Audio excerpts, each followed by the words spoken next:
Kicking off the program with Senator John Cornyn from the great state of Texas, one of our best friends in the Senate. Senator Cornyn, welcome back. You folks have had Thank a you. busy 6 months. What a start, huh? Yeah, I don't remember anything quite like it. Of course, President Trump, having served one term, I think he's found his groove, to be sure, and he's got a great team, and it's been a very productive 6 months. Not only have we confirmed his cabinet and other key nominees, we're now waiting to do judges, but we've done the one big beautiful bill. We've done a rescissions package. And we were off to the races, and they still have 3.5 years to go. Senator, you moved Emil Bovee out of the waiting line and got him confirmed this week out of Judiciary and then on the full floor. He was the most controversial of the Trump nominees for a circuit court. Are there any other circuit court appointees waiting? I don't think there are, but I could be wrong. Well, this last week we had circuit court nominees testify from Maine and also from the Ninth Circuit, California, two incredibly qualified individuals. And, as a recovering lawyer myself, I can appreciate people who are great scholars and great lawyers and people who understand the right judicial philosophy. And these are exemplary nominees, and I'm hoping they'll be voted out of committee and be ready to vote on the floor very soon. Now, Senator, I'm talking with every senator who comes on about Mike Waltz, the nominee designate, the ambassador designate for the United Nations. We needed him there yesterday and last week. He got voted out of foreign relations. Will he come to the floor this week, do you think? I'm not sure whether he's in the queue for this week, but I'm a fan of Mike Waltz, and I've known him since he was a congressman from Flagler County, Florida. And I think he's going to do a great job at the United Nations. And Marco Rubio needs a little bit of a break. Marco's wearing a lot of different hats these days, including National Security Advisor, in addition to being Secretary of State. But I'm hopeful we get Mike to the floor soon. I know that Senator Thune, who controls the Senate floor, is in consultation with the White House about their priorities. As I said, I hope we confirm him soon. I've been following the Israel story every single day. I know you're a big supporter of the Jewish state. Do you expect that the food aid that is flowing in there will quiet the controversy around Gaza now and allow the IDF to finish its work? Well, the blame for the humanitarian crisis occurring in Gaza is squarely on the shoulders of Hamas. They're the ones who still hold hostages. They're the ones who killed innocent Israelis back on October the 7th. And they refuse to allow these food supplies to make their way to the Palestinians who presumably they are supportive of. And there's a lot of food aid that's sitting there that the United Nations is not distributing because Hamas says we won't allow you to do that unless we're the ones to control it. And then, of course, they will end up stealing it or diverting it for other purposes. So this is a real problem, but it's not Israel's problem. Israel's done its part. Israel's the victim here, not the antagonist. It's Hamas that's responsible. And I hope that log jam of that food can get broken soon and get it delivered to the people who obviously need it. Now, I know Hamas is the real enemy. The UN is a culprit. That's one of the reasons I want Waltz up there, is to hold them accountable and also to be in the Security Council to veto the motions condemning Israel that are going to follow like night follows day from our allies, in quotes, in France and Britain and Australia and Canada, who are turning the screws on Israel. I cannot understand it. You've been around this debate for a long time. Why are our allies going south on this, Senator? Well, I think a lot of this stuff is made personal, and a lot of the animosity is directed at Bibi Netanyahu, the leader of Israel, and of course leads a coalition government. And I would say the actions Israel's been taking have not been the action of one man, but a consensus decision made by the war cabinet and by the leadership of Israel.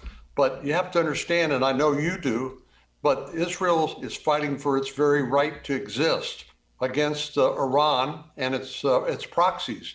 Iran's now back on its heels a little bit, thanks to President Trump and his willingness to do what no other president has been willing to do, which is to obliterate their nuclear weapons capability, or at least set it back by years.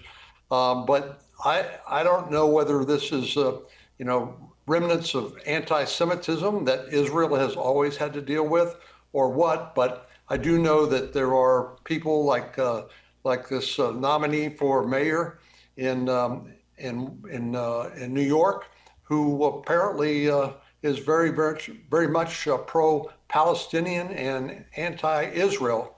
But I think we need to continue to stay solidly behind Israel. They are our most important ally in the Middle East, and they are the ones keeping Iran, the #1 state sponsor of terrorism, in check. Yeah, Comrade Mamdani, not my favorite guy. Let's turn to the one Yeah. big beautiful bill. Do the people know in Texas how important it was for the country that the one big beautiful bill passed? I think we have work to do. I was in Amarillo, Texas on Friday, and as I was talking about it to various people there, including folks in the ag community, it really came home to me that this bill is so big that it's got so many different moving parts that we need to sort of break this down so that people understand we didn't just stop a multi-trillion-dollar tax increase. We didn't just extend middle-class tax cuts for no tax on tips, no tax on overtime or Social Security. There's a lot more moving parts in there that I think people will be very excited about, particularly small businesses that are going to be able to use the expensing and bonus depreciation provisions in the bill to buy new equipment, which will enhance their productivity, which will help grow the economy and create more jobs. I think we've got work to do, which is why I'm anxious to break this logjam on nominations and get back home and talk about this to folks on the ground. Do you think there needs to be a rules change, Senator, to move the nominees? Because this is silly when you can't get unanimous consent on anyone, and it's been routine to get unanimous consent on scores of people in past administrations. It's absolutely unacceptable, and President Trump is right to be frustrated and demand action. But this is not only a disservice to the American people who are denied the service of these important members of the Trump administration, particularly ambassadors serving in places around the world where we lack diplomatic presence because our ambassadors are waiting to be confirmed. I think there are roughly 30 of them right now. But it's clearly unfair to President Trump, who now 6 months into his term is still awaiting a lot of his team. And it's unfair to the individuals who have maybe sold their business, quit their job, gone through the vetting process, and are now just simply waiting around, twiddling their thumbs, waiting to serve. We don't want to discourage good people from being willing to serve. So this is unacceptable by any way you look at it. And I believe we do need a rules change to prevent this kind of obstruction. Now, Senator, let's turn to politics a little bit. My friend Susan Collins is going to have a race in Maine, maybe if anyone runs against her. Certainly there's going to be a race in North Carolina. I think every other seat that's held by a Republican is safe, provided that you're the nominee. In Texas, I've already endorsed you. How's your primary race looking? Well, it's looking, I think, very positive. If I didn't think I could win, I wouldn't run. But we know that there are really two things that I need to do. One is to remind people of my support for President Trump and his agenda. That's why we're letting people know that I voted with the president 99.2% of the time. I think that's correcting a lot of misimpressions and disinformation about me and my support for President Trump. And then secondly, we need to remind people who my opponent is. And the Attorney General, I don't believe, is fit to serve in this office. He's not motivated by his desire to serve people in the Senate, but he is running, and we need to remind people who he is and why he's unfit to serve. I've been referring people to a website, crookedken.com, or you can just look at the Dallas Morning News editorial today, where they said that he should pack his bags and move on. But the biggest problem, I believe, for President Trump, and I've told him this, is that if the Attorney General is the nominee, we are likely to lose the Texas Senate seat because of the vulnerabilities that Mr. Paxton has. And that's Well, not I've good for endorsed you because you're a solid, great conservative and have been for as long as I've been doing this, and vote the right way and get those nominees moving. But I also know Ken Paxton's going to lose that seat, and I want Texas Republicans to understand they got to vote for John Cornyn. Senator, good to see you as always. Keep coming back. I always appreciate the updates. Former Missouri Senator Jim Talent joins us. He is on the board of the Reagan Foundation, and you can follow him on X at Jim Talent. Senator, welcome back. As you know, there's a long list of nominees that have been stalled in the Senate by the Democrats refusing to do even one unanimous consent nomination since the start of the term. And President Biden had 46 unanimous consent nominations by contrast by now. Senator Thune has been in talks with Democrats over speeding up the confirmation of the nominees, but the word is they're tending towards the, quote, ditch, though the leader hopes he can get them back on the highway soon. John Cornyn said, we're just going to have to change the rule. I'll ask Lindsey Graham about it later. What does change the rule mean in your parlance? Well, it would be to introduce a resolution, send it to the Rules Committee, report it out, and then have the Senate vote. Now, the problem, unless I'm missing something, and the Senate rules are pretty arcane, is that anything having to do with unanimous consent rule, which is in essence the filibuster rule, can't be changed without 60 votes in favor of it. And or if you can figure out some technical dodge and get the parliamentarian to agree to it, then you could do it. But if you can't, then the presiding officer will ignore the parliamentarian, sustain a point of order. The majority leader will appeal that to the Senate, and then he needs 51 votes to overrule, or excuse me, to sustain the presiding officer, and that's what they call the nuclear option. So it may be that Thune is threatening that. If I can add a personal comment, and I know I can, that's why you have me on. I mean, Yep. It's not unlikely that we're going to have a situation in the fairly near future where there's a Democratic president and a Republican Senate. Because if you look at the map, if the Republicans nominate good people and do a good job with them, they should be in control of the Senate most of the time. And if the Democrats continue on this, we could have a situation where they get a president who can't get anybody confirmed, because nothing riles up the Republicans, and they're traditionalists, believe me, but nothing riles it up more than when the Democrats break these protocols, break these norms, and treat the Republicans like, you just fell off the truck yesterday and you're never going to do it to us. So I hope it doesn't come to that. Where everybody's Now, also going to lose recesses for a while, because I think Thune will keep them in until he gets an agreement. now that is the alternative. It's just stay there and vote. There are 140 nominees. I want them to get to Mike Waltz tomorrow because I think he's the most important of the 140. They did confirm Emil Bovee to the Third Circuit yesterday. I don't think they have any other circuit court judges lined up until next week. They're more important than almost anything. But right now, the UN ambassador, Israel's getting kicked around the UN. The UN is blaming Israel on the crisis in Gaza, the humanitarian crisis. It's not Israel's fault. It's Hamas's fault and the UN's incompetence. But we need an ambassador at the UN, and I don't know why he isn't at the top of the list. Do you have any suspicion? No, except maybe it's this. Israel's suffering in the information war, and that's not a good thing. I don't think it changes anything in the Middle East. I mean, the balance of power in the Middle East has changed.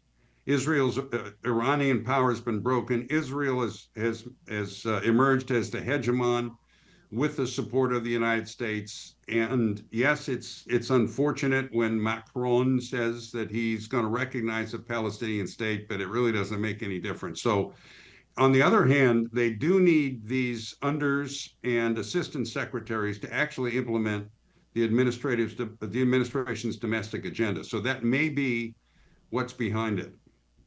Do you agree with me, though, that the UN ambassador I don't know of any other job, and for example, the director of the U.S. Fish and Wildlife Service, I don't know the individual, is a nominee I'm interested in. It will be important for Doug Burgum to have subordinate in the U.S.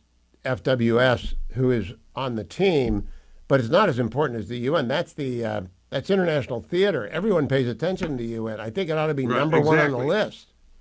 The visibility of it is what makes it important, you. In other words, we look like we don't have our act together if we don't have an ambassador at the UN. So I would agree with you. And one of the issues, if Thune runs it into the recess, is that the Republicans have a greater incentive to stay than the Democrats do, because if they don't all stay and the Democrats do stay, we don't get to 51 votes. Whereas if you're a Democrat, you need to go back for a couple of days. So the nominee carries, 52 to 43 instead of 52 to 47 or 48. So that's a bit of a constraint on Thune. But I think I told you last week, I thought Thune was going to go into the recess. They would go several days, and eventually they'll get an agreement. After the Booker speech the other day, given the dissension in the Democratic caucus and the pressure Schumer's under, it's hard now to predict what's going to happen. Speaking of the Booker speech, what did you make of that? I just think he's silly. Yeah, well, it's obviously Booker is maneuvering to be president. I mean, I used to say everybody else in the Senate wants to be president. I'm like the designated driver at a party. I'm the one who's going to drive them home at the end of the day when they don't make it. So that's part of it. It's Booker has his own ambitions, but I also think it's a sign of how restive and angry the Democratic base is with the party, and that's not a good thing if you're looking at the midterm elections coming up. You mean not a good thing for the Democrats? For the Democrats, absolutely, because politicians are always most panicked and most distressed when they're losing their base. Okay, that's what I mean. When I looked at my numbers in Southwest Missouri, and they were down 4, 5, 6%, and that was my problem area because I wasn't from there. I wanted to do something about it as quickly as I can, and they're losing their own people now. Now, at the end of the day, most of those people are going to come back, but how many of them are going to vote if they're this disenchanted with their own party?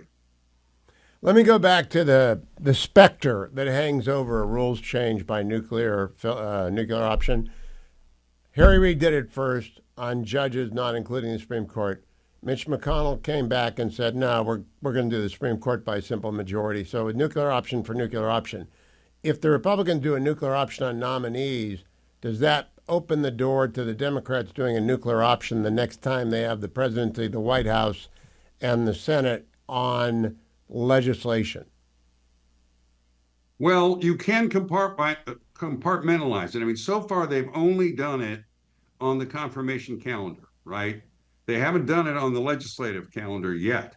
And the Democrats have reduced the deterrent factor of that because they were all for doing it anyway. I mean, if what they said is to be believed, they would have done it on the legislative calendar, if not for Kyrsten Sinema and Joe Manchin. They didn't have the votes. I mean, they almost did, but they didn't. So, when you go all through your time in the majority saying you're going to eliminate the filibuster because it's so terrible, it's kind of hard to tell the other party, well, you can't eliminate it on nominations when we really need these people as a practical matter to run the government. And it's an executive branch, and the advising consent is obligatory as opposed to legislation.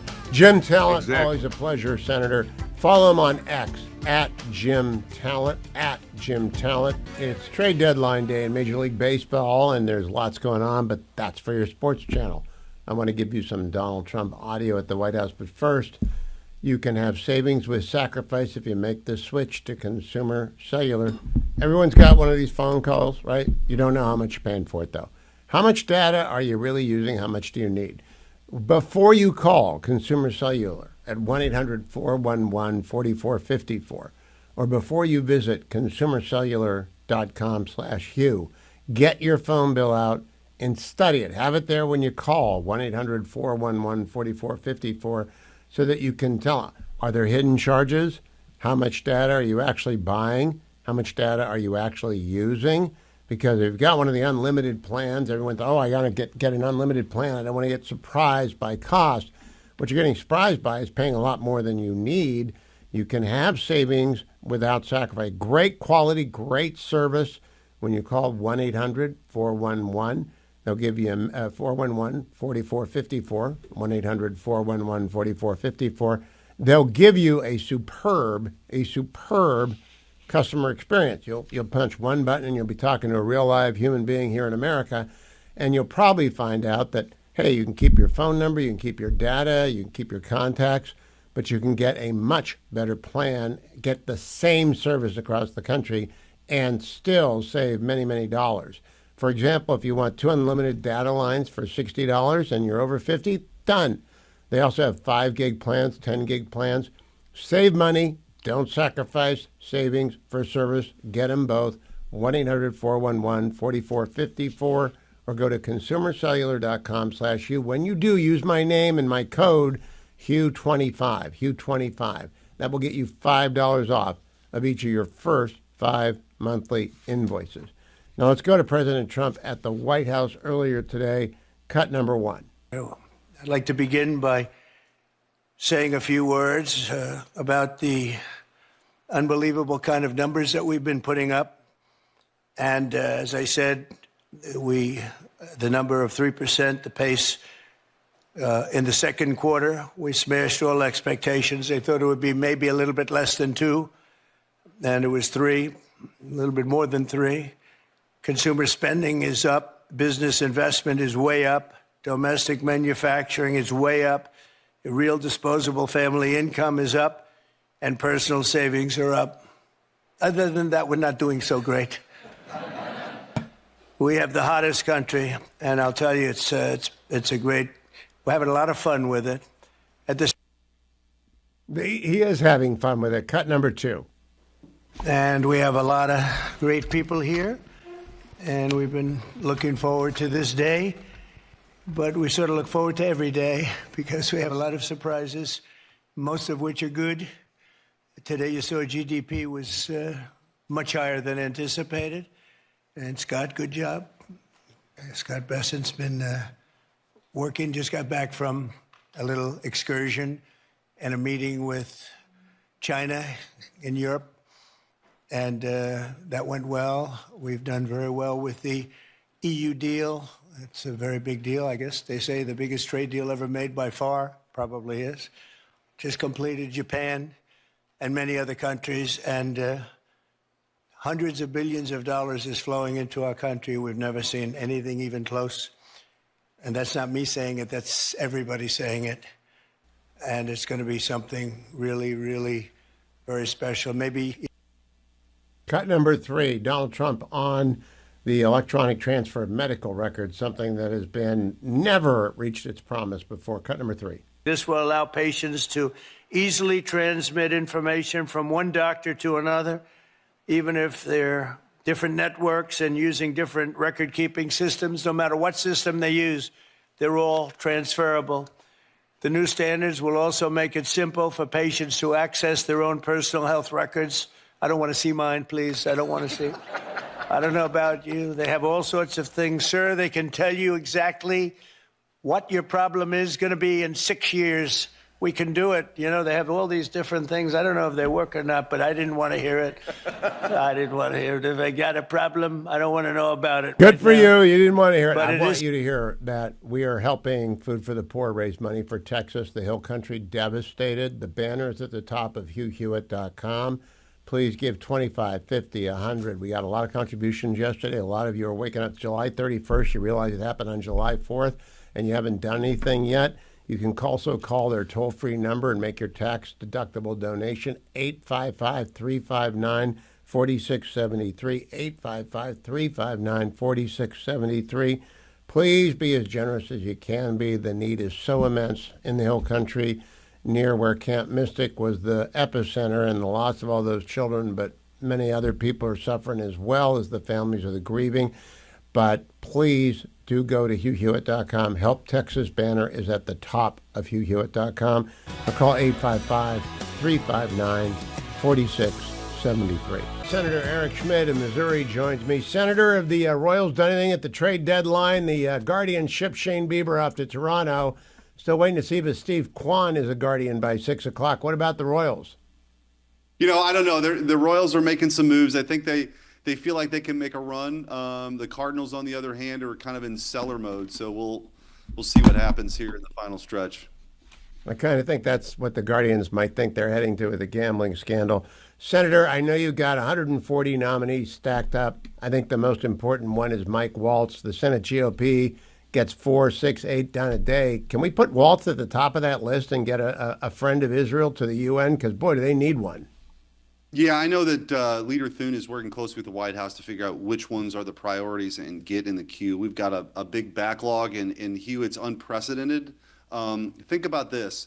The executive calendar, there's 3 calendars in the Senate. There's the legislative calendar, executive calendar, and the impeachment calendar, right? And you're in one of those 3 modes.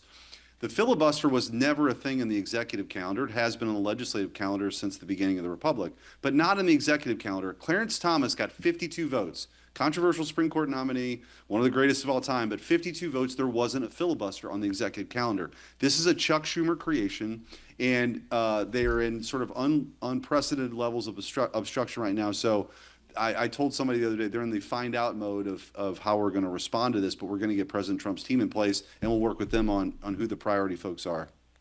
Now, I am a huge supporter of Israel, and that's why the UN concerns me. They're getting hammered by the UN. The UN is complicit with Hamas in the failure to deliver aid. And we need someone to stand up and say that, Senator. So I know the White House has priorities. I'm pretty sure Mike Waltz is one of them, but I just go down and ask the leader to please put him on the top. Let's turn to the trade deal. I was always a skeptic of tariffs, Senator, but $27 billion in June, probably more in July. Secretary Besson says $300 billion this year. Were the Reaganauts wrong when we said free trade all the time, everywhere?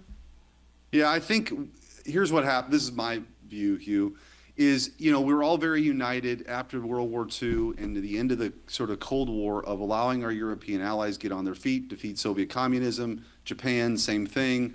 But we never really adjusted. And there were a couple things. We didn't make NATO pay their fair share. They're starting to pay their fair share now, and this burden shifting that needs to happen and step up for their own defense.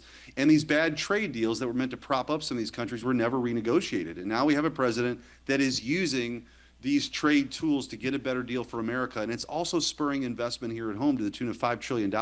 And so I think it's just time we stop getting ripped off around the world. And President Trump is standing up and saying, we're going to negotiate these things. We're going to bring those trade barriers down, those tariffs down, and it's good for the country. No, I debated with a classical economist fan yesterday, Noah Rothman.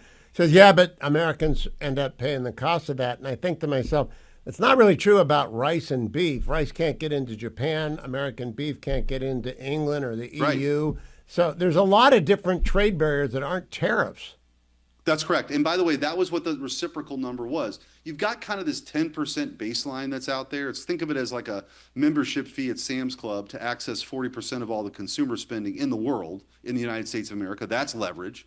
And then you have this reciprocal number that was meant to calculate kind of not just tariffs, but also those other trade barriers that exist, like, oh, you haven't washed your chickens properly, send them back. All these things that are used to manipulate access to markets. President Trump is saying, you know what, we see all that now, and we're not going to allow you to do it, and you're going to bring these numbers down. You didn't have a problem with tariffs for 60 years, Europe. Now all of a sudden you have a problem with tariffs. I think the net of all this is more access to markets, more investment at home, and more jobs here at home, too, as manufacturing comes back. There are twice as many jobs in government. People have twice as many jobs in government than in manufacturing. That's got to change. Now, do you have what Senator Cornyn was telling me, a lack of comprehension among some Missourians about how wonderful the one big beautiful bill is? Because I don't know that we're selling it very well. Well, I think, part of the strategy to get it passed was to have it in one big beautiful bill. But I think what's incumbent upon us now is to start talking about it in its component parts, right? Which is, for extending these tax cuts and making them permanent That's one way to talk about it that provides certainty. But how about the things that actually help real people? Like if you're working your tail off as a waitress, working double shifts for your kid to have a better life, no tax on tips is a huge deal. Like that's a huge deal in the hospitality industry. Same for the guy that's working overtime, right? No tax on overtime now. This is going to free up dollars for real people. And also, I think it's important to point out, we front loaded the money for more ICE agents, more detention beds and deportations. That's coming. And then, of course, on the military side, a lot of the priorities that we front loaded to, so the Democrats couldn't use it as leverage is all part of this too. So I think, yes, we need to start talking about it. We need to start talking about the benefits of it. And there are plenty. I mean, it's probably the most comprehensive package that's ever been passed, but we got to start breaking it out in component parts and how it helps real people. Now, the border has closed. President Trump has messaged sufficiently hard and tough, and Tom Homan and Kristi Noem as well, and many other people, Stephen Miller. But we still got to build the wall. Are you getting any update on how much of the wall is getting built and when it's getting built?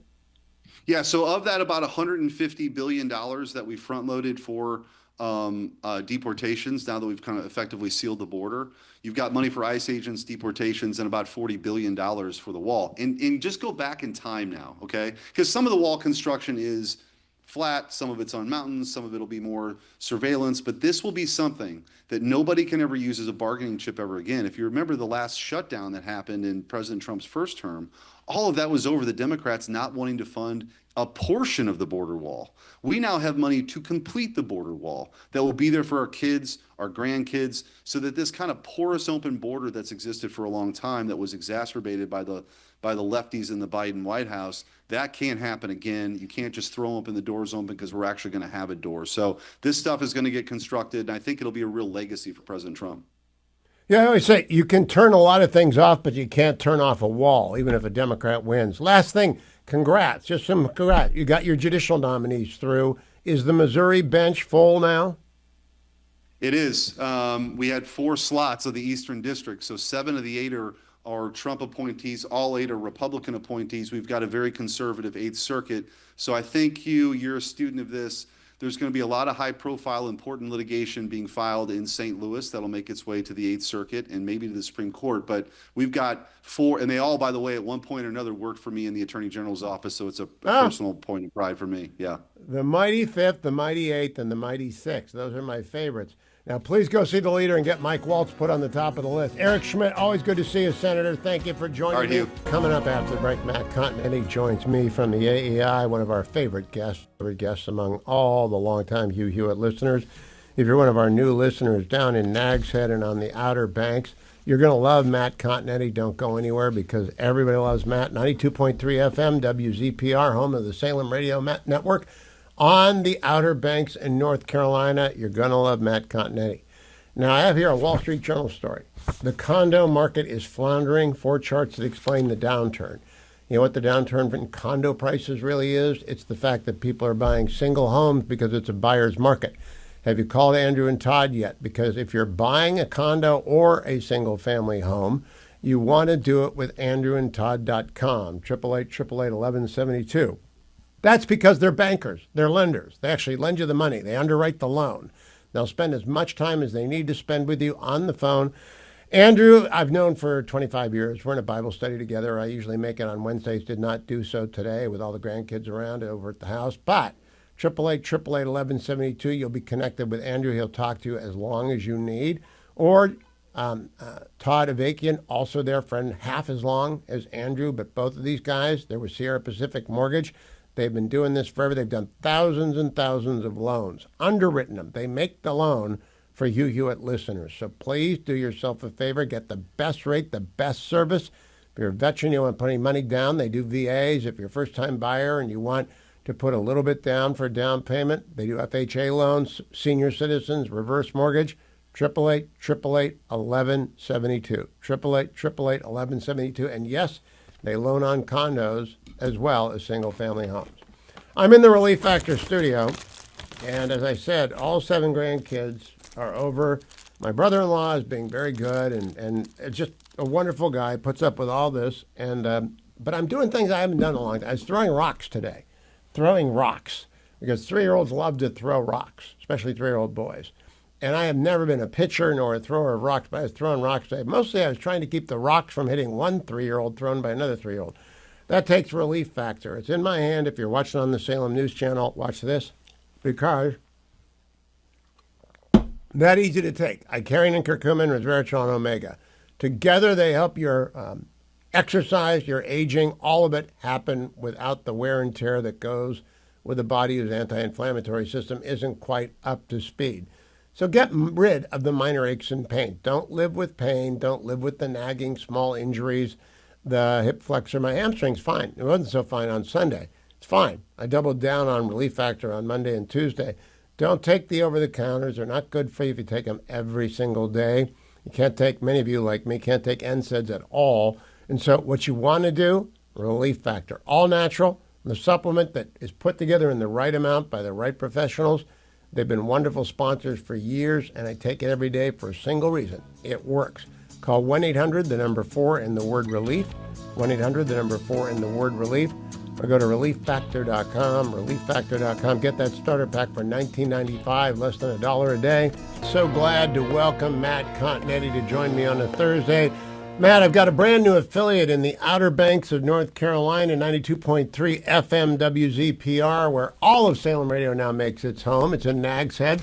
Are you a fan of the Outer Banks? I am. I have many friends who go there. I've been there before. It's a great outlet, great new affiliate for you, Hugh. Very excited. Now you can listen to yourself if you drive at the right time. So, Matt, I want to begin with an inside the Beltway, inside baseball stuff on nominations and then go to Israel. The inside the Beltway question is this. There are 140 plus nominees that the Democrats are not cooperating with. By this time in his administration, President Biden had 46 unanimous consent nominees. Most of these are lower level people. One is a big deal, Mike Waltz, the ambassador designate at the UN, who has a lot to do with Israel, and we'll come back to that. But the Republicans are talking about, John Cornyn mentioned it, I'll ask Lindsey Graham about it coming up, changing the rules by the nuclear option to move nominees more quickly. What do you think? Oh, I think they're going to have to, Hugh. I think this level of obstruction is pretty unprecedented. You know, you have the blue slip process that senators have used for many years to hold up nominations. But changing the rules to cut down on debate and to force votes quicker, I think, is a way to address this lack of confirmations that's sensible, but that doesn't completely overhaul the Senate traditions and might not lead to a revolt among Republican senators as well. But I think it's overdue. And if I were Senator Thune, the majority leader, I would do it now because there's no reason to think that the Democrats will change their behavior over the August break. I would change the rule now and get as many of these nominees through as you can, and then even more when you return. There are so many political appointees now, Hugh, that I do think we have to update the process of confirming them in order to make sure that we have a functioning government. Now, Mike Waltz is my friend, so I'm invested in that beyond that. But I also want someone at the UN to defend Israel, especially with these debates about a Palestinian state. And when we exercise the veto that we're going to exercise on whatever idiocy they do, to be as eloquent as Jane Kirkpatrick or Patrick Moynihan, that's a very high bar. I don't know if Mike can make that. But do you think that ought to be our number one priority in nominees? Yeah, absolutely. I mean, we haven't had that UN ambassador for 6 months now. And Mike Waltz would be a definite improvement over the previous ambassador, the Biden's ambassador. Yeah. And it's right to have a Senate-confirmed ambassador. And I think he can aspire to Moynihan and Kirkpatrick, and I know Mike too, and I think he'd be very good at the job pursuing America's interest, which involves defense of our ally, the state of Israel. And the UN has been corrupted. I mean, we know that. It's had problems from the beginning, but over the last 10 years or so, it's more and more just an arm of China and more an arm of the General Assembly, which does not have American interests in mind, wants to destroy the state of Israel entirely. And so we need a strong American presence there to fight back when the other members of the UN and the UN Security Council use that platform to spread lies and deceit about our own country and our allies. And the UN agencies that are not being helpful to Israel in delivering aid to Gaza, he needs to be there to point that out. Now let's turn to Israel. I had a really interesting conversation with Aviv Reddig-Gur yesterday, one of my favorite commentators on all things Israel with the Times of Israel, and like you, a free press columnist, now the Middle East correspondent. Aviv actually said, first time I've heard an Israeli say this, we have to prioritize destroying Hamas over the lives of the 20 hostages. Do you think that's where we are now? Because they've never been easily reconcilable. And I know how Israelis feel about the hostage taking, but right now they're incentivizing every bad actor in the world to take an Israeli hostage because of the lengths to which Israel will go to get them back. What do you think about that trade-off, Matt? Well, I listened to that interview, Hugh. I think it's absolutely essential. I think more people need to listen to it. And what Haviv said was that it was very difficult for him to say that Israel needs to act as if the hostages were not there in order to destroy Hamas. And if it's difficult for Haviv Reddig-Gur to say, it's even more difficult for me. But I do think that there's an increasing awareness among the Israeli public, and I think even in Washington, that Hamas cannot be destroyed if we allow them to hold the remaining hostages as almost a Damocles sword above Israel's head and above America's head. And so I do expect that there will be some changes in strategy coming out of this meeting today between Steve Witkoff, our emissary, and Prime Minister Netanyahu. Israel controls about 75% of the Gaza Strip now. It has military control, but there's that remaining 25% where we believe the hostages are being hidden. But that's also where Hamas's remaining strength lies. And if we really want to end this war, the war will have to end in Hamas's defeat. And that might mean going in, even if we know that we're risking the lives of the hostages.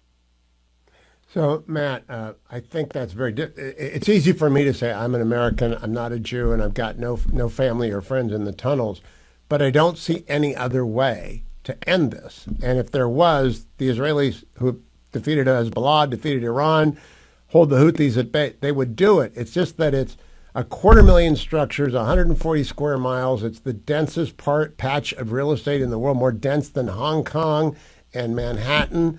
I think they basically have to go building to building and blow everyone up. That will not get out of their way. Are you as hardline as I am on this? I do think that's the only way to actually get an end to the war, because what do we know? We know that Hamas has become even more entrenched in its demands. It did not accept the Israeli ceasefire proposal last week. And then in the days since, with the European governments, the UK and France and now Canada, saying that they would recognize a Palestinian state if certain conditions aren't met by this autumn.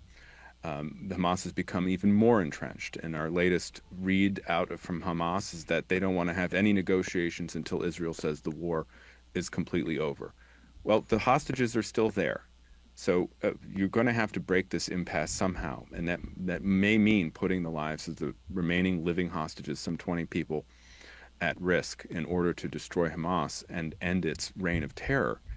And that's a very difficult decision to make, and it's the Israeli sense of morality coming from its Jewish faith, from the Jewish people's faith and sense of morality, that has complicated this situation, because Israelis care so deeply about the lives of those 20 remaining living hostages, because the Israelis want to retrieve the corpses of the some 30 corpses that Hamas is holding. They've been held back. It's the same morality that has led Israel to feed the population of the Gaza Strip, despite there being no precedent in history for one army to feed the population of the adversaries at power, the population that the adversary holds in check. But that's the ethic that Israel labors under. Check me if you think I'm overstating this. I feel like the West is ripping apart over this, because France was expected. Macron is playing to a rising Muslim demographic. Keir Starmer maybe was expected because Labour is nuts. Canada has joined on the Palestinian state, but Australia? And all of a sudden, I feel like, is there a West anymore if they don't get the basic idiocy of recognizing the Palestinian state while Hamas is still living and breathing? It's just so fundamentally misguided. Is it ripping apart?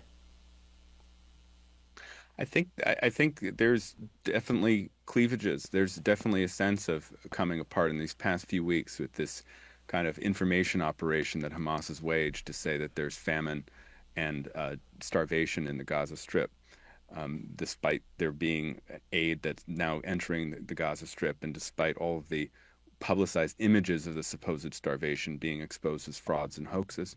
You see these governments changing.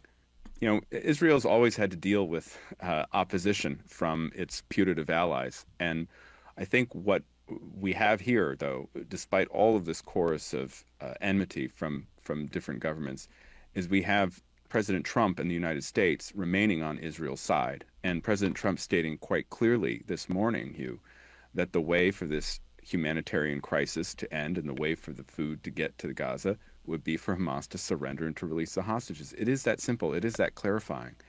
And elections have consequences.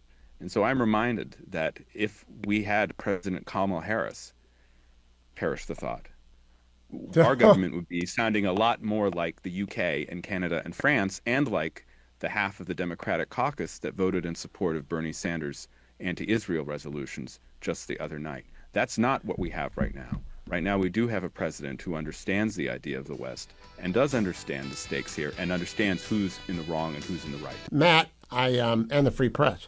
Matt, I wrote a piece for Fox News today about the tariffs because I've always been a Reagan free trader. And I've always thought, nah, we don't want tariffs. Well, they took in $27 billion in June, more in July. Mr. Bessent thinks, the Secretary of the Treasury, it'll be $300 billion. I discovered that Japan doesn't let us import rice. The UK and Europe doesn't let us import beef. Was I wrong all these years? Were the Reaganauts wrong about free trade at all prices?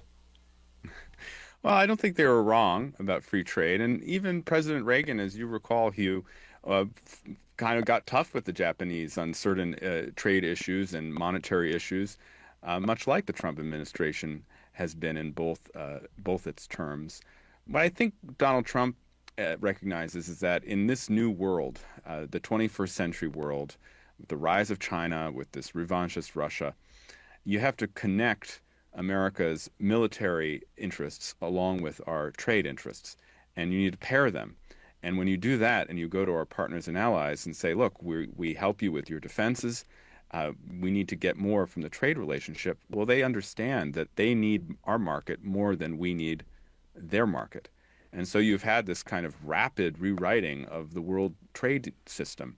And what I think is interesting is Trump has kind of moved toward arguments for tariffs that talk about adding government revenue, so ways to pay down the deficit and to pay for some of the out-of-control government spending. He talks about opening up foreign markets to our products, and so that's the non-tariff barriers you were just mentioning in terms of our agriculture or other products.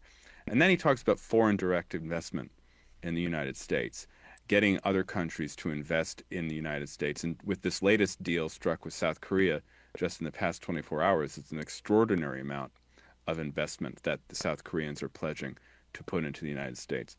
I think with those three arguments, President Trump's trade agenda is on pretty solid political footing. And that's why I think he'll be pretty successful. He understands, unlike other presidents, just the sheer weight America has in the world trading system, and he wants to leverage that weight, that power we have, to pursue American interests. And that some of that's economic, but other parts of it have to be diplomatic as well. And so you see him punishing India with this 25% tariff because of not only India's reluctance to open up some of its markets like our other partners have, but also because India continues to buy weapons from Russia and buy energy from Russia. So Trump is unique in seeing this larger picture, I think. It's not just economics, it's also global military and global diplomacy as well.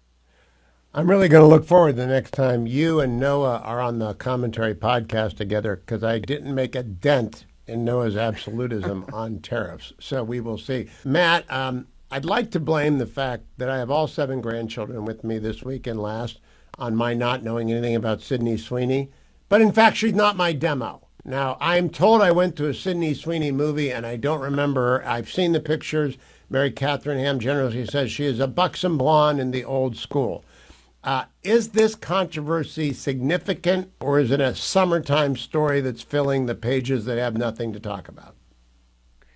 Well, first, Hugh, I have to say that I love this story because I love Sydney Sweeney, and any opportunity I get to think about Sydney Sweeney or comment on Sydney Sweeney, I'm going to see. So I was happy to see that she was in the news. I was happy to see her ad. I had to watch it a few times for research purposes, of course. But what I think the broader implication is, Hugh, is that what we're seeing is that woke persists. Before the election, the journalist Mark Halperin said that if Donald Trump won, we would see a huge explosion of mental breakdowns on the left. And I think the reaction to this Sydney Sweeney American jeans ad American Eagle. is evidence. Yeah. The American Eagle jeans ad is evidence of that.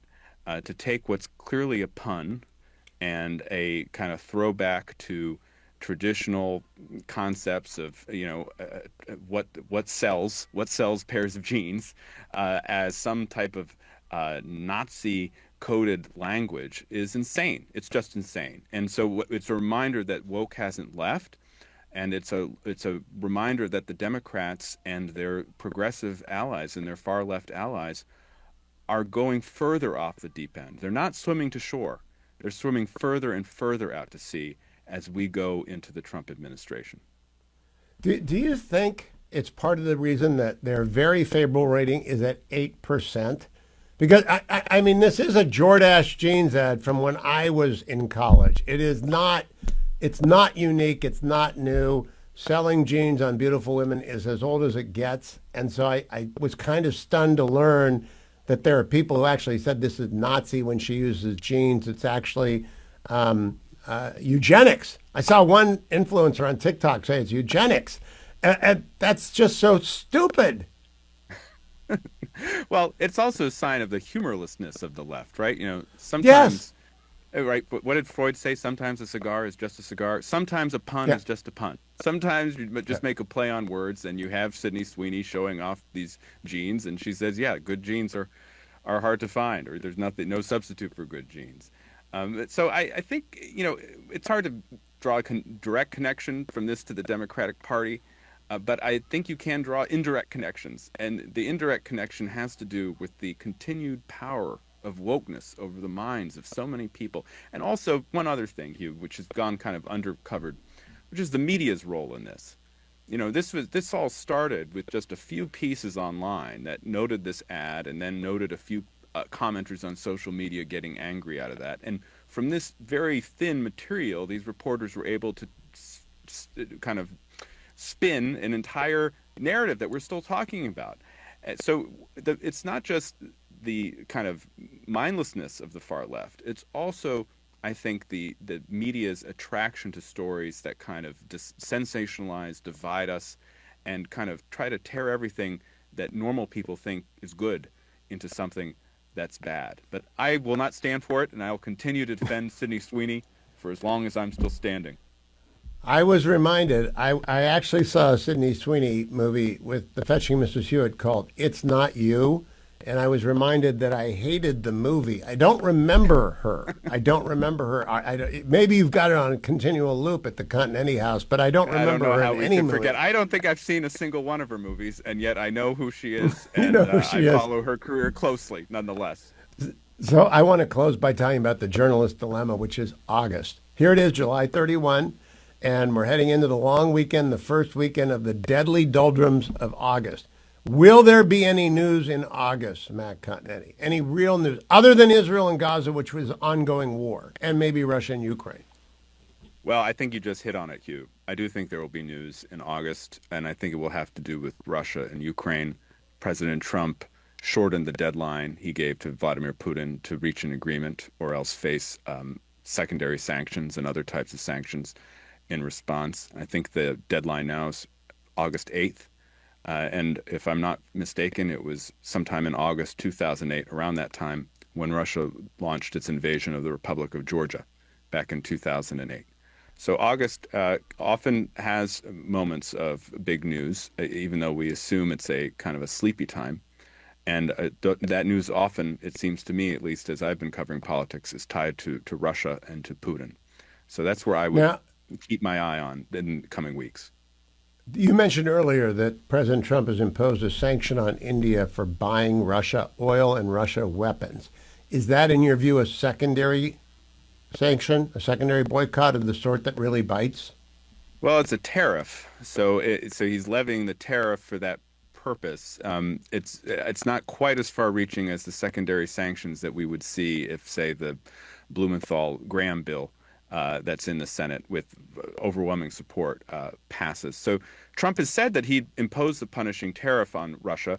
Of course, we don't actually import all that much from Russia, so that wouldn't have the same effect as this bill that's out there in the Senate.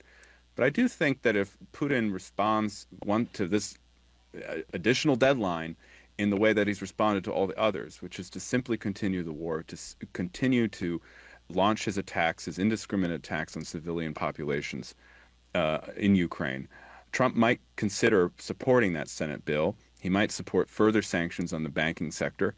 And let's not forget, he's already arranged this deal to sell weapons to NATO, which would then turn them over to Ukraine. So I think a more concerted effort to help Ukraine, to punish Russia, and to also help Ukraine dig in so it can survive this summer offensive, I think that will get Putin's attention, and it will also be the best for America's security and for Ukraine's security, too.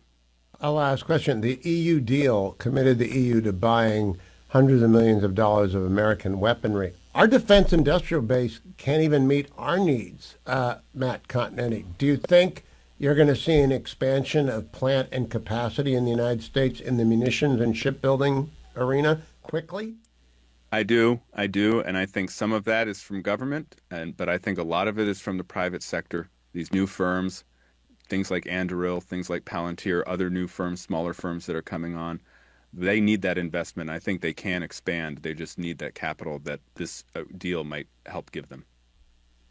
Matt Continetti, thank you. Follow Matt on X at Continetti. Thank you, Matt. Enjoy the week.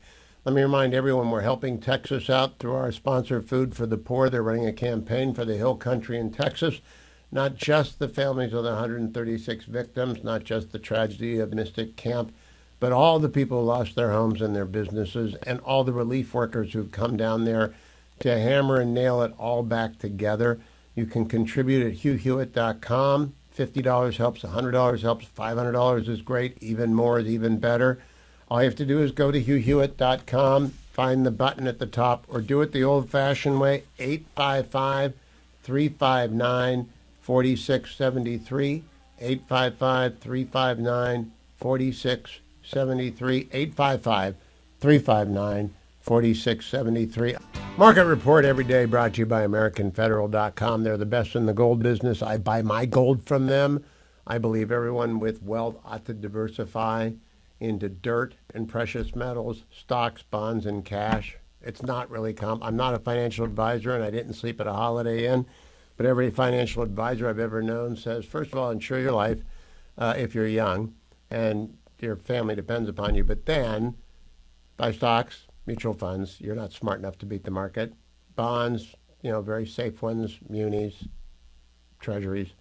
Have some cash, buy some gold and real estate, and then buy stocks. And it's very easy. But if you haven't bought the gold yet, do it with American Federal. AmericanFederal.com. They are the best in the business. I've been dealing with them now for 2 years. I've dealt with a lot of different gold people over the years. I beg Nick Grovich to become my gold sponsor because he does it the old-fashioned way, straightforward. You call him at 800-221-7694. 800-221-7694. Nick says, how can I help you? And he really means it. Just had a friend take a coin collection to him. Nick appraised it, bought it for him, less whatever the commission was. But if you're like me, you just buy American Eagles or Krugerrands or Canadian Maple Leafs. And I usually mix them up because I really don't know it depends on what's currently in supply. I don't care. They're just ounces of gold, and ounces of gold trade everywhere all day long. Gold today is at $3,344, which is up from where it was yesterday. I told you I thought 3,320 some dollars looked like a buy point for those who are on the sidelines, but I'm not a prophet or the son of a prophet, and I don't advise people on any particular transaction. I just thought it was, it was at 3,400 2 weeks ago, so 3,325 yesterday. No wonder it's at 3,344 today. Gold trades around the clock, so just check the spot price. What Nick will do when you call Nick and his team at 800-22, let me get it right, 800-221-7694. 800-221-7694. He'll ask, how much do you want to buy? And he'll tell you, send me the cash, get me the cashier's check, and here's my commission. The price point will be the price point when I have your cash. If you're going to sell something, he has to appraise it, find out what its weight is and what its quality is. If you've got a coin collection, he will give you a fair price depending on its rarity. You might want to do a little homework beforehand, but Nick is so straightforward, you don't have to worry about that. He works on commission. He's been working on commission for 44 years. It's that good. AmericanFederal.com. So the market report is today, everybody lost ground. The Dow is down 0.75%. The S&P, the broad market, was down 0.37%. The tech-heavy NASDAQ was almost unchanged, minus 0.03. And gold is at $3,344 an ounce. That's not what you get if you buy it from Nick. He has a commission onto it, depending on when your money gets there, the spot price. But you can trust him. 800-221-7694. You can also trust Relief Factor. Are you tired yet? 92.3 FM, WZPR, home of the Salem Radio Network in the Outer Banks, the Nag's Head. Are you tired yet? Get ready. I'm going to drive you to try Relief Factor. Now, the only people who are going to try it are people who've got a bum neck, bad legs, an aching knee, tennis elbow. I had a hamstring issue. I tripled down on it, then I doubled down on it. It's gone now. And who knows what throwing rocks will do to me. 7 grandkids. I'm doing a lot of different things that I don't normally do. Mostly sudden stops and starts and carrying a lot of people upstairs. But my brother-in-law is no doggone use either. But the parents are, and they're doing a good job, so I don't have to always do the heavy lifting. But I got my Icarian curcumin resveratrol omega, and I'll tell you what.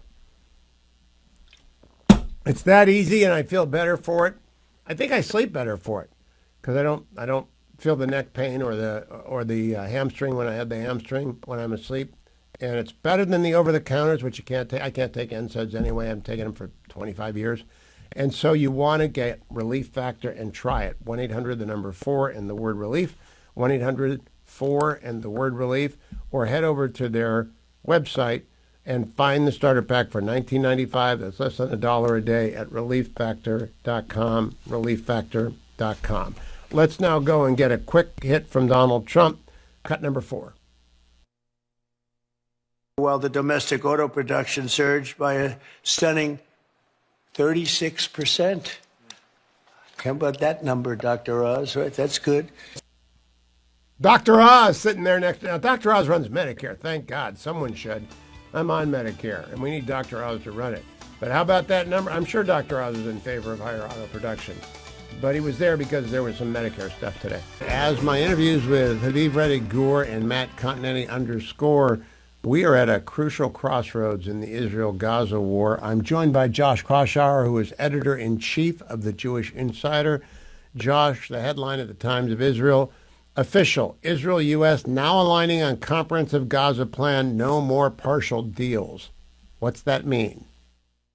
Well, look, my read of that, Hugh, is that the White House, President Trump, probably leaned on Prime Minister Netanyahu to see if there's a possibility of some comprehensive deal in which Israel would get the hostages back and I think in exchange they would probably have to essentially end the war for now in Gaza.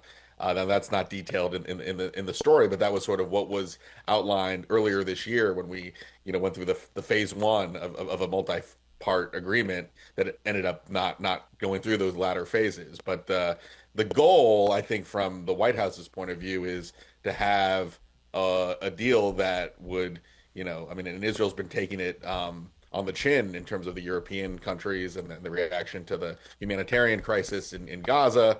I think a lot of it is, they've kind of been dealing with people who have been waiting to pounce on the Jewish state and waiting to attack them. But, in large part, they've been dealing with a political crisis as much as a military situation. And I think Trump is, and Witkoff is in the region now.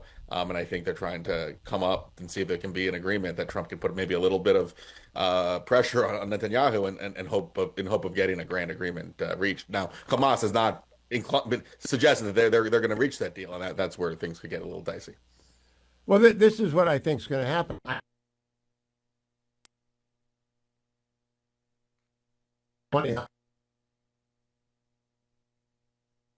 Hamas isn't going to do that. They're winning because of these morons in France and the United Kingdom and Carney in Canada and even Australia. They think they're winning. And if they don't turn over 20, if they won't agree to it, does Trump say finish the job like he said a couple of times? We'll see. I mean, right now, that's not been the message, and we also know that Ambassador Huckabee and Steve Witkoff are going to be touring the Gazan distribution sites, and get an assessment of sort of the humanitarian situation in Gaza. So my read of that is not one where they're going to, call on Israel to be even tougher. I think Israel has to kind of figure out what the military, what the goals it needs to accomplish in Gaza. I think we've talked about this a lot on the show, Hugh. There's not been a lot of clarity from the Israeli government on what the goals are in Gaza, when the operation can end. Is it possible to fully remove Hamas from power, given how widespread its views and its extremist views are within that territory?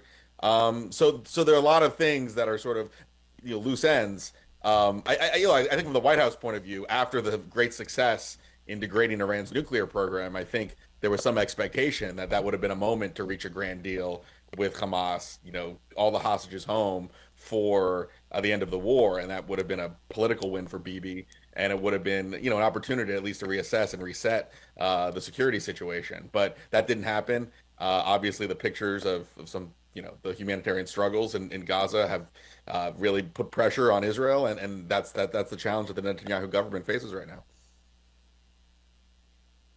No, the enemy gets a vote, and Hamas is not. They're not doing anything except waiting. So there are 15,000 or so Hamas terrorists. Some of their kids are teenagers with AK-47s, and they've got an alleged leader named Haddad at line number 10 on the leadership structure, and he'll be dead soon too. They killed another battalion commander just a couple of days ago. I just think it's going to end up with Israel annexing the top third of Gaza, raising everything, turning it into a no man's land, and killing as many Hamas people whenever they show their face. That's what I think is going to happen. What do you think is going to happen? And that's a game. That's certainly one option that has been advocated more from the right wing elements of the coalition. I mean, there's a fear that could end up being a game of endless whack-a-mole. That there's always going to be some Hamas fighters, and the problem is that in Israel too, there are a lot of IDF soldiers that have come back home in body bags because there've been a constant, and that does not get as much attention in the States, but there's been a toll that the constant military operations since March have caused back home with a lot of, and I think there's a real demand even among the more hawkish elements of the public in Israel. What is the goal? What are we trying to accomplish? Do we take out the tunnels? Are there more Hamas leaders to eliminate? Can they realistically be removed from power? Are they sort of an occupying force in the territory? Those are like important questions that I don't think the government has been as as good at communicating with the Israeli public. I think where the White House is, and there were certainly is it simplistic, Josh? Is it simplistic for me to say you clear 3 miles south of the Israeli border, you annex it, it's a no man's land, it's already raised, there's nothing left, dig up all the tunnels, say we're going home, and when you want to lift the blockade from sea, we're going to flood you with enough money, enough food that the food loses its value on the street for Hamas. You can do that. You can send in enough. Habib Reddy-Gur suggested it yesterday, and then just go into a crouch. It's not saying you won. It's not saying we're giving up. It's just saying this is our position. It's a cessation of hostilities. It's not a ceasefire. We're turning it into a no man's land. That's right. I mean, look, I think that is what the Israeli military, a lot of the top advisors have been arguing to the prime minister, that you can have a buffer zone on the Israeli border. It's not going to be pre-October 7th. It's going to be a lot different. And anyone who goes in that zone will be taken out, to give Israel that security space it needs. And look, you can always go back. I mean, it's not like Israel can't go back in if Hamas is bringing in rockets or doing other things to suggest that they're rebuilding their capacities. I mean, that's what I think a lot of people expected. Earlier this year, they thought that there was a ceasefire in place. Obviously, the successes that Israel had in taking out Iran's nuclear capabilities was a moment where it looked like there could be a grand deal along those lines being reached. But look, Netanyahu does have political considerations as part of his coalition among the right wing, and they would potentially leave the government if such a proposal was offered. And I think that's where Bibi needs Trump. Trump needs to offer. I think that's what we're seeing now, that Trump is offering Netanyahu some cover to move in that direction, so Israel doesn't take political hits to take it to. Josh Kroshauer, always a pleasure to talk to you. Follow him on X at Josh Kroshauer. Follow Jewish Insider at J_Insider at J_Insider. Thank you, Josh. Lindsey Graham, Senator from South Carolina, one of our favorite guests, joins me for the first half hour of the next hour, so don't go anywhere. I'll talk with him about Israel, about the nomination logjam, about changing the rules of the Senate, about getting Michael Waltz confirmed at the United Nations, and all that. So don't go anywhere. I want to review, for those of you who missed yesterday's show, Gaza is 140 square miles. That's about 3 Disney Worlds. In that 140 square miles live 2.1 million people. There are about 250,000 structures. Within those structures are 236,000 households as of prior to the 10/7 massacre. Tens of thousands of those structures are in rubble because of Hamas. There are 500 miles of tunnel, most of them, if not a majority, if not a supermajority, have been destroyed already by the Israeli Defense Forces, but they are very careful. They know the general area in which the 20 living hostages are, and they don't want to fight there until they get the green light to go in at all costs and pressure Hamas, and they're moving in areas they haven't been before. And I do believe that this is going to end up with Israel annexing an additional 30 or 40 square miles of the 140 square miles along the Philadelphia corridor, expanding it, making it bigger, along the north-south corridor, the longest one. It's not a corridor, it's the border with Israel. And then deep into Gaza, where there used to be Jewish settlements, which Ariel Sharon, great war leader, not such a great political leader of Israel, removed Jewish settlements, a deeply scarring emotional about face in 2005. I don't think they ought to reestablish the settlements. I'm an American. I don't get to make these choices. This is my point of view. But just turn it into the all-time #1 no man's land, so deep that they can't build trenches, so barricaded that they can't punch through it. They'll never do another October 7th. There will never be another 1,200 Israelis massacred and 250 kidnapped. And about the 20 living hostages, it may be as long a period of waiting, of negotiating, because Hamas has no resupply anymore. They don't have the tunnel system into Egypt that was the Bedouins on the Egyptian side in the Sinai and Sinai clans made a lot of money through and sent a lot of weapons and concrete through. Their tunnel system is destroyed. Iran can't send them money. And I think if we arrive at this point, Israel is going to finally say to Qatar, okay, we're done. Get them out of your country. Say to Turkey, they're fair game in Turkey, wherever they are. Hamas is hunted wherever they are in the world, so long as our 20 people are there. They can go into exile if they turn over the 20 people. I'm not in the negotiations. I don't know Special Envoy Witkoff. I know the president is very clear-eyed about this, and we can't keep empowering hostage takers. All right? If you empower a hostage taker, that which gets rewarded gets repeated. They'll take more hostages. And I think Israel has learned this terrible, terrible lesson. Number one, go in immediately after the hostages, not 3 weeks later. And number two, refuse to negotiate. And I know that runs against counter to everything in Jewish law, but it's the reality of the world in which we live with evil terrorists like Hamas. So pleased to welcome back to the program Senator Lindsey Graham of South Carolina. Senator Graham, good to see you again. Welcome back. It's always a pleasure. Thank you. You are up for re-election. I want to talk about that. I want to talk about President Trump's first 6 months. But first, I want to talk about getting to recess. You got a lot of nominees to move. What's the strategy? I think we're going to wind up changing the rules so we can move them. What the Democrats are doing is pretty outrageous. There have not been one person confirmed by voice vote. And at this time during Biden's administration, we had 46 people confirmed by voice vote. About 90% of the people in the past have been confirmed without a vote on the floor. So they're making it incredibly difficult. We changed the rules back in 2017, 2019, where there's 2 hours debate on every nominee. We're just going to shorten that time. Once somebody's reported out of the committee, we want to bring them to the floor under the executive calendar and get them through. And the source of the problem is that Chuck Schumer is in a fight for his political life, and everybody's afraid of the nut jobs on the left. And so they're just being held hostage by the radical left who doesn't want to do anything. I like Cory Booker, but his attack yesterday on his fellow Democrats tells you where the energy of the party is, and it's in a pretty dark place.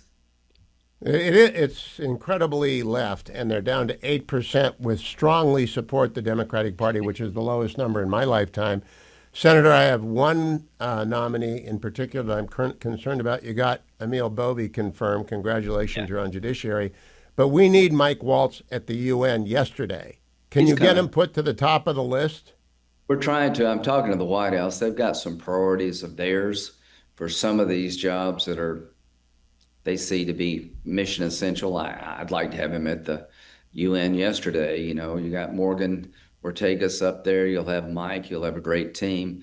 But yeah, we need him up there. Unga will be here before you know it. So we're working on a package to try to get out for the break here. But the long-term solution is a rules change.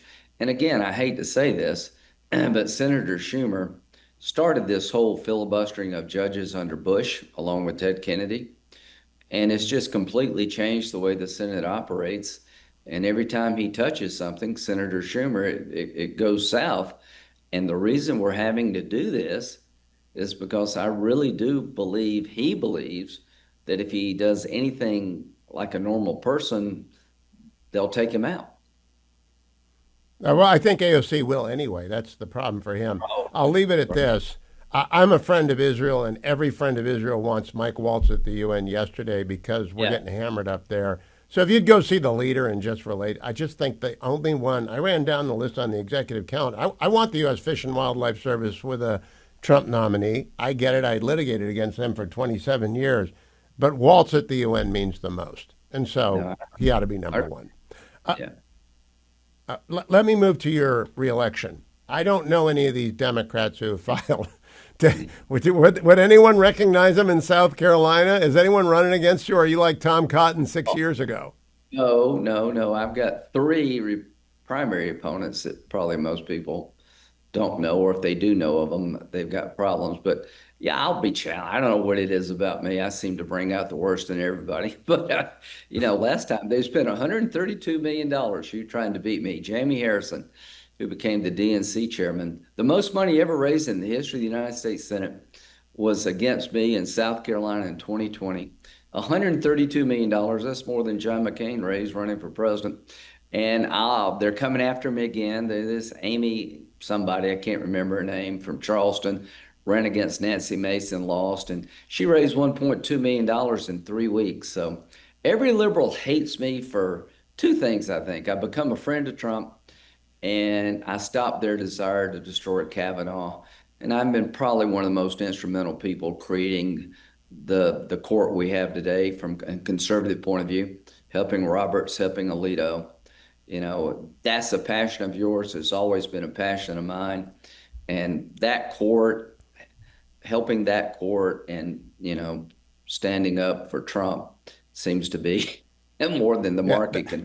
Well, I think it's because you play golf with the president that you spend some people off into the ether. But do you expect the president, if you're photographed with the president and you haven't got a gun aimed at him like the guy in the tree, then everybody hates you. Let me ask you, Senator, when when you talk with President Trump, does he seem changed from the first term? Yeah, a little bit. I think he's far more knowledgeable about Washington. He's far more knowledgeable about the job of being president. The first 6 months is unfriggin' believable. We Yep. took the most broken border, 11 million people came across that border in 4 years that we know of, a couple of million gotaways, and now they're like 5 guys went across last week. The Yeah. bottom line is that Trump, through sheer will, secured that border. He told Mexico and everybody else, if you don't work with me to stop the flow, you will regret it. The number of the amount of fentanyl is at an all-time low. And the reconciliation bill, which I was the budget chairman, very proud of, there's $175 billion in that bill to hire more ICE agents, finish the wall, and do all the things that we need to do to keep it secure. He has all the money he needs for 4 years to finish your job without one Democratic vote. But that's a major success. We don't even talk about it anymore. He's put Putin on notice that he's not going to play the game anymore that Biden played. Biden would say don't, and Putin would run all over Ukraine. Trump tried to get Putin to the table. He tried to be enticing. That hasn't worked. Now he's going to start putting tariffs on every country that buys Russian oil and gas and props Putin's war machine up, starting with India. It's been an amazing, the one big beautiful bill. You know, you've been around this stuff for quite a while. That, like me, that was the biggest domestic accomplishment in my lifetime as a Republican. Yeah, I started this radio show, and now it's on television as well, in 2000. I think that's the year you went to the Senate. So you're right. I've watched a lot of it. I've never seen a 6 months like that. And you haven't mentioned defending girls and women's sports. You haven't mentioned ending the era of woke by crushing DEI and CRT. Yeah. And you haven't mentioned the most important thing, which is destroying the Iranian nuclear program, which is the number one thing. I wasn't quite finished, but I wanted to come up with some. We could spend the whole 11, 12, 13 minutes talking about the first 6 months.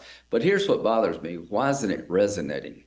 If you believe in polling, and there's a lot of polls showing that Trump's at like 40% approval rating, we have to focus on making sure that when we accomplish these major things, that people understand what we're doing and how it affects our lives. So I talked to the president a couple of days ago.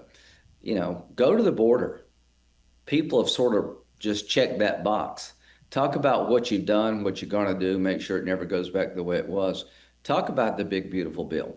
Hitting Iran, making them far away from a nuclear weapon compared to where they were. Talk about what would happen if they got a nuclear weapon. We've got to do a better job. Those of us who believe in President Trump and trying to help him and letting the people know what he's done. He's turned this country around in 6 months, and it's not resonating the way it should. It isn't, because regulatory rollback is difficult to sell. Lower taxes isn't, and every friend of Israel, helping Israel destroy not just their nuclear program, but basically reveal them as the paper tiger. I believe you and your old friend John McCain used to say again and again and again, hit Iran. Probably first in line to hit Iran. Long time, right? So it's funny you mentioned that. See, John used to get a lot of grief for bomb Iran. Iran is the center of the terrorist universe. It is the largest sponsor of terrorism in the world. It funds Hamas, Hezbollah, the Houthis, and the center of government in Iran is a religious theocracy who believes in killing all the Jews, submitting Sunni Islam to Shia Islam, and driving the infidels like you and I out of the region. They have a very dark view of the world, and it is the center of terrorism universe. And Donald Trump has put them in a box, pounded the crap out of them. Israel made them very exposed, and Trump finished off, put back their nuclear program by years, but hitting for dough. And we talked about bombing Iran, and he said, what do you think about Iran? I says, why are you even calling me? And he laughed. He knew what I was going to say, which is hit him. But I said, Mr. President, the reason you need to hit them is that we can do things that Israel can't that need to be done. But I did say this, having been a longtime golf partner of President Trump, if you do it, use one more club than you think you need. So if you look at the number of bombs that were dropped, it was one more club. And I'm He not used gonna a driver from 90 yards out. there was a guy, there's a guy highly placed in the Pentagon. And I'm said, coming right back with Lindsey Graham, senator from South Carolina. He's going to win again, and that's a good thing. Senator Lindsey Graham, one of my favorite interviews, is back in studio with me. And Senator Graham, you've long been a proponent of a strong national defense. Got a lot of defense industry, submarines, I think, in particular, down in South Carolina getting repaired. In the One Big Beautiful Bill, there's $158 billion for defense. Any of that going to South Carolina? And is that enough, or do we have to do that a year in and year out? well, we're going to do more. So when you look at the trajectory that Biden put us on, we were going below 3% of GDP, which would be an all-time low in defense spending. Apples to apples comparison, how much is enough? What percentage of our gross domestic product should we put aside to defend ourselves? And if you use that analysis, GDP spending on defense, we're headed way in the toilet under Biden. Trump's turning it around, first $1 trillion budget. The $150 billion through reconciliation will help us rearm and retool. You know, any administration that runs out of bombs is doing something right.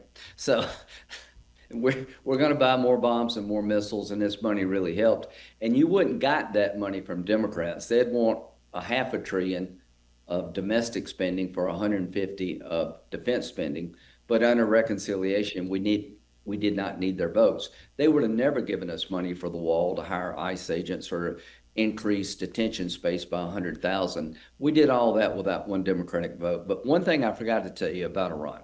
So he calls me up. This is pretty close to the time we attacked. And he says, what do you think? I said, Mr. President, you know what I think. If you're going to do it right. Use one more club than you need. Fast forward a couple of weeks later, I got a guy from the Pentagon. I will not tell you who he is. He's very high up. And he said, have you ever heard the term one more club than you need? I said, yeah. That came up at the meeting, at the discussion. I love this guy. I love Trump. You know, if you write a book, just use One More Club as the title, Senator. I'm pretty good at book title. One More Club. That's going to be the title.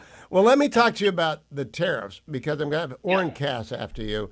And I came into this as a free trader, worked for Reagan for 5 years, almost 6. Wasn't so sure about it, but I looked at the numbers. We've collected $27 billion in June. July will be numbers. Scott Bessent said higher. Scott Bessent says $300 billion by the end of the year. I view that kind of as a tax on the world for our keeping the freedom of navigation going through our Navy and our Air Force. What do you make of the trade and tariff policy? Because South Carolina exports a lot too. Are you worried about this stuff? Yeah, well, so there's a couple of categories. Tariffs as a tool to change bad behavior, count me in. If you do things to hurt America, we're going to hurt you. So if you don't help us with fentanyl in Mexico, we're going to tariff your products. If you don't help us close the border, we're coming after you. It worked. What are we doing with people that buy Russian oil and don't help Ukraine? China, India, and Brazil buy 80% of Putin's oil, and they don't do anything to help Ukraine. So Trump's going to put a 100% tariff on all their products coming into America unless Putin goes to the peace table. So he's using tariffs to change behavior, and I love it.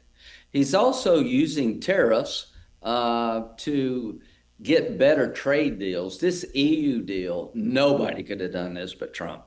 Oh my God, is this a good deal for us? And he believes that people will pay 10 to 15% to have access to our markets because we're such a good deal for them. I think he's right.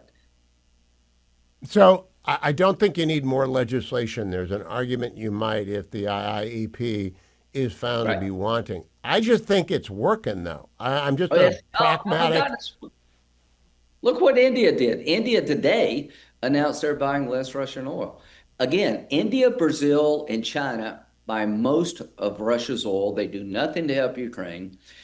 Peel Putin's customers away. He could care less about sanctions. He evades them. He doesn't care how many Russians are dying, but China will care.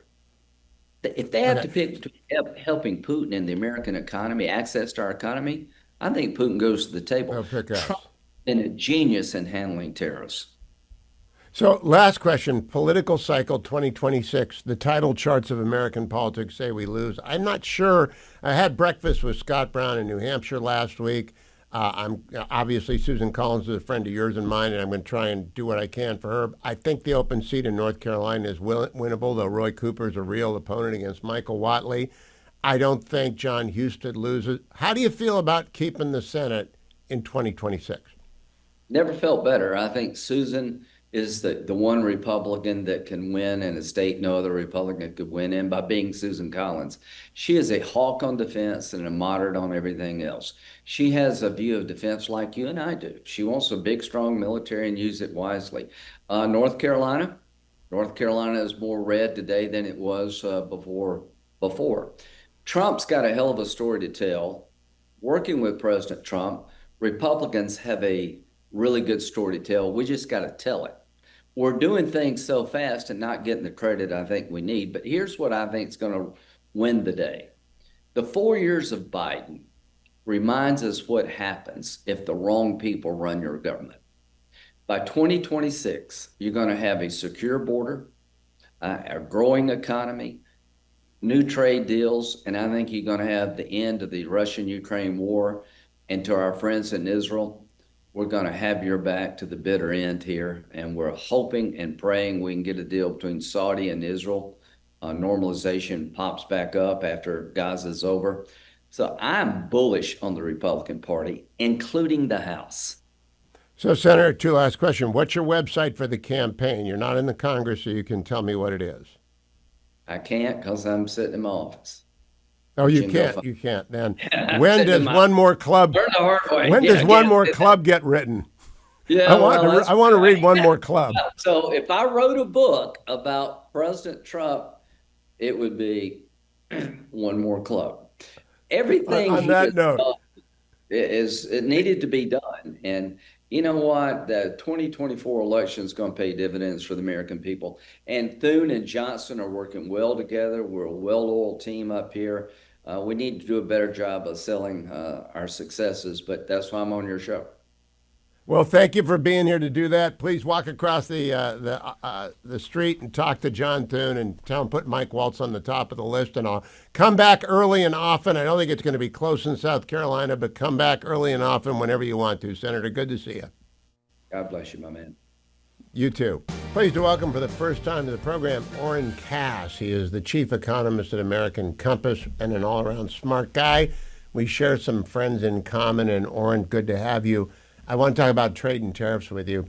And Orrin, would you tell people what your background is so that they know you've got the chops to talk tariffs and trade?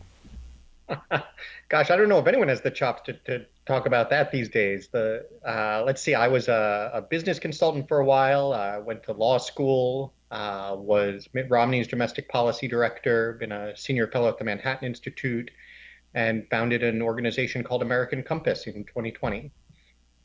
Well, the reason I got a hold of you is because we have some friends in common. And I wrote something about trade and tariffs today for Fox News saying, I was a Reaganite skeptic, Friedman, Chicago School, the whole 9 yards. But $300 billion in the first year, the EU deal, the $27 billion in June, more in July. I'm beginning to think of trade and tariffs as a tax on the world to help us keep the freedom of navigation. How do you view the Trump trade and tariff policy this way? Well, I guess I would argue that the most important element of any trade and tariffs discussion is to just start with the question of whether or not making things matters. I think a lot of what we got wrong in recent decades, a lot of what a lot of economists still argue is that making things doesn't matter. We don't care about manufacturing, and therefore it wouldn't make any sense to have policies that try to protect manufacturing or bring back manufacturing. And I think if you do care about those things, then you do have to start thinking about tariffs and what you just highlighted, the fact that it does generate a lot of revenue, the fact that the U.S. is in a very strong position compared to these other countries, it speaks to the fact that it can work, that the economic models that just assume, this is going to be a disaster, they haven't held up because the U.S. has a unique position. Obviously, Donald Trump recognized that and understood that in a way an awful lot of commentators and experts did not. And we're starting to see that there's actually a lot of upside here that America had never considered before. So, Oren, I had Noah Rothman on yesterday, another old Reaganite, even though he's young, saying, well, the price of toys and everything we don't make in this country is going to cost more. And I pointed out AstraZeneca is reshoring a $50 billion pharmaceutical company, and we don't want to outsource ships. And China is now the world's leading supplier of maritime ships. We've got to rebuild our shipbuilding industry. So it's not really a neutral thing when it's things like pharmaceuticals and ships. And it's okay if we end up paying a little bit more for toys. We have substitutions for those, don't we? We can always make a choice. Yeah, I think that's exactly right. I think first of all, it's important to look at, what are the actual price effects here. I think during the Biden administration, especially, people got used to these kind of crazy price increases, out of control inflation. And what we're seeing is that's not what tariffs do at all. Tariffs do make some things more expensive. I think it's important to be honest about that. I don't see there's no reason to hide that, because life is about trade-offs. And you just put it exactly right, that there's a reason to do this. We tried making one trade-off. We said all we're going to care about is cheap stuff. And we saw what we lost. And we realized that what we lost was a lot more than what we gained. So changing that trade-off, saying that, look, some things certainly in the short run might be a little bit more expensive, but we're going to get better at making those things too. I think we'll find that over time we can be competitive making anything, and we're going to bring back manufacturing. We're going to revitalize communities. We're going to strengthen national security. We're going to create good jobs. We're going to boost growth and investment and innovation. It's all the same thing any old school Reaganite should care about.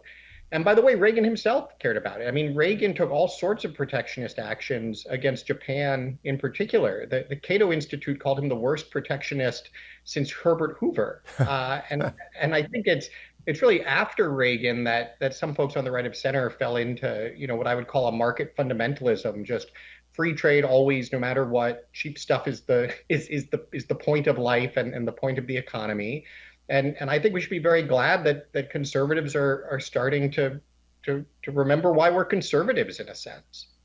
Well, now let's probe in that. When did you, if you converted from free trade always and everywhere, NAFTA is good, GATT was great, WTO was better, except China was cheating. When did you begin to convert? We have 1 minute, then I'll come back and explore it. Did you have a conversion? I did a little bit. I think, I took economics classes in college and learned the right answer to put on the exams. The first time I was really forced to think about it was when I was working for Mitt Romney. People forget that on China, he was Donald Trump before Donald Trump was Donald Trump. And Romney specifically said, what are we going to do about China? And sent me off to try to figure it out. And that's where I started learning about it. I'll be right back with Oren Cass, because we also have to ask about the president's legal authority to do what he is doing, because he's a Harvard law guy. I'm a Michigan law guy. I teach con law. I still have my worries. I'm with Oren Cass, who is the chief economist at American Compass. And I want to stress, he was part of the brain trust that Mitt Romney put together. If he and Lonnie Chen had been running things on the domestic policy side, we'd be a lot better off right now. But you're a lawyer, Oren, and I went through the powers that have been delegated to the president. Congress was given the authority over tariffs in the Constitution, but they passed the Trade Expansion Act of 1962, Section 201 and 301 of the Trade Act of 1974, and then the big banana, International Emergency Economic Powers, IEEPA, of 1977. Do you think Donald Trump has the authority to do what he's doing? I think the authority question is actually a very close one. I think the best analysis I've seen is one of my old professors, Jack Goldsmith, who specializes in foreign affairs law. I think he made the really important point that if you were to assess this as just sort of an economic policy question, it's at the very outer reaches of what you might expect a president to be able to do, what you might expect Congress to be able to delegate to the president.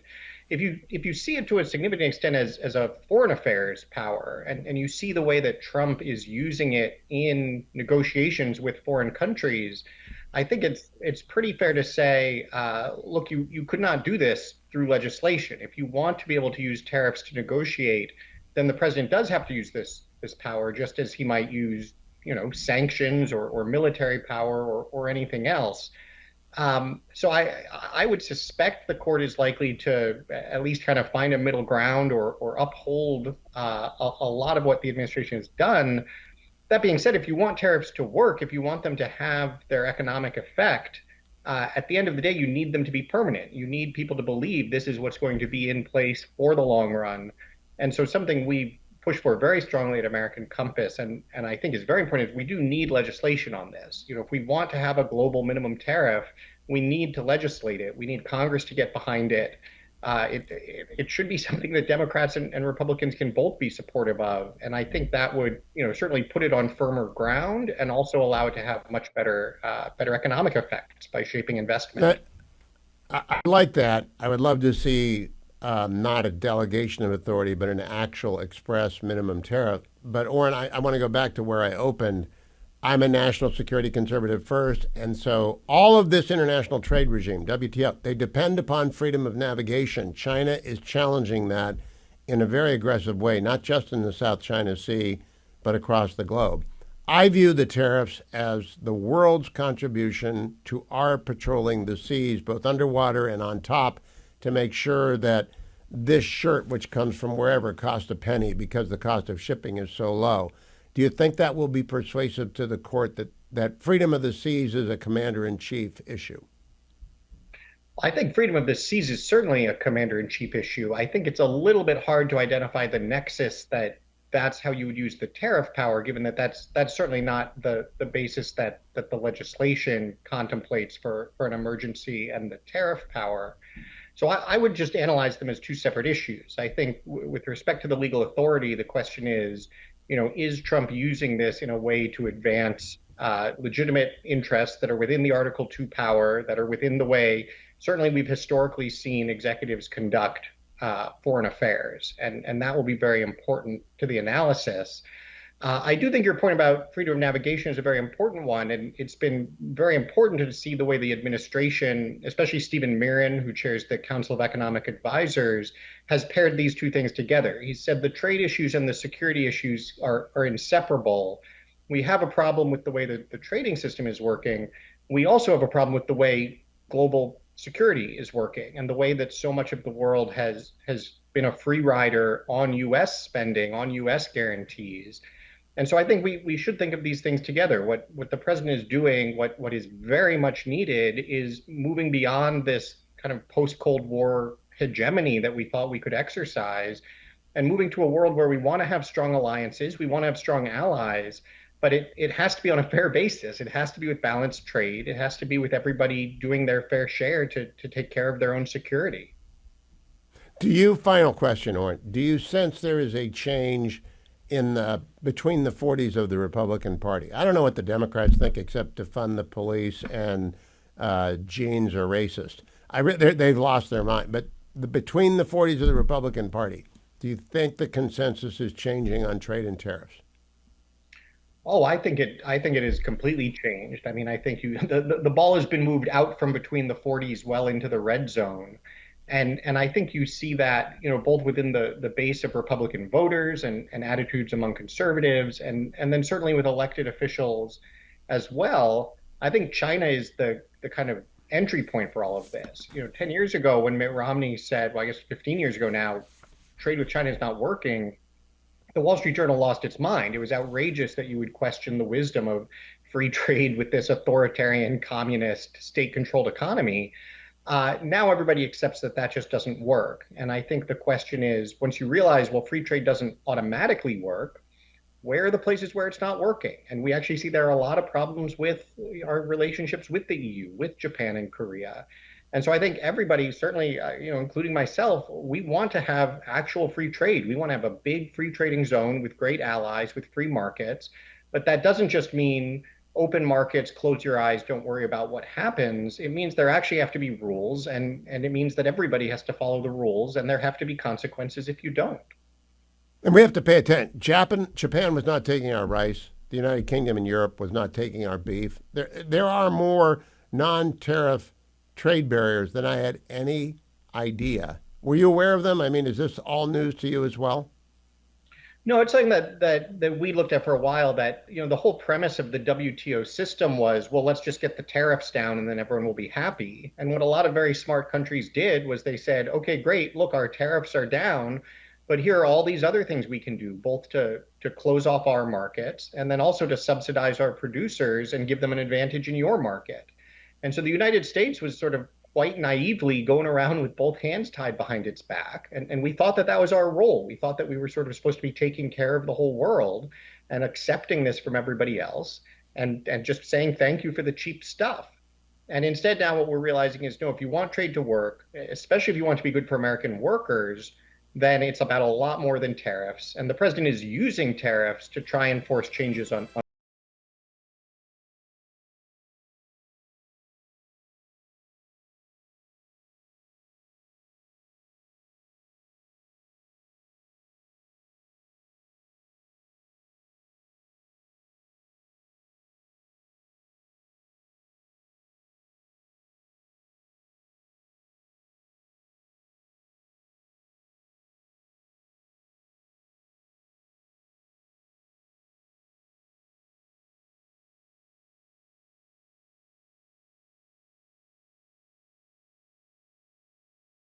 I want to remind you again, we are continuing to collect money for Texas.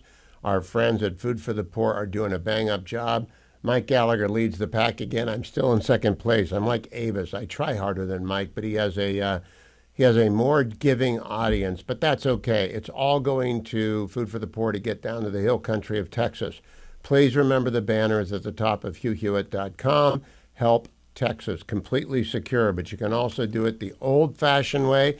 855-359-4673. 855-359-4673. Your $50 matters. Your $500 matters. Gallagher is $45,000 ahead of me in raising money, but I don't think his audience is that much greater than my audience or better. It's just they're awake in the morning and you guys are tired driving home from work. But please remember HughHewitt.com and Help Texas at the top. Also want to remind you, the American Legislative Exchange Council, fabulous sponsor of my program. I told people yesterday, and I didn't believe it, West Virginia is at the cutting edge of voter reform. West Virginia was at the cutting edge of school choice, thanks to Senator Rucker. But now they got a great governor in Pat Morrissey, and he has been signing everything. He signed a citizenship voting requirement, an ID requirement. He signed a voter roll purge requirement every 2 years to get rid of inactive voters. He banned ranked choice forever with the help of his legislature and requires that municipal elections be held as the same day as state elections. That's good, solid, important reform coming out of the states. I want you to know what's going on in the states. There are two ways.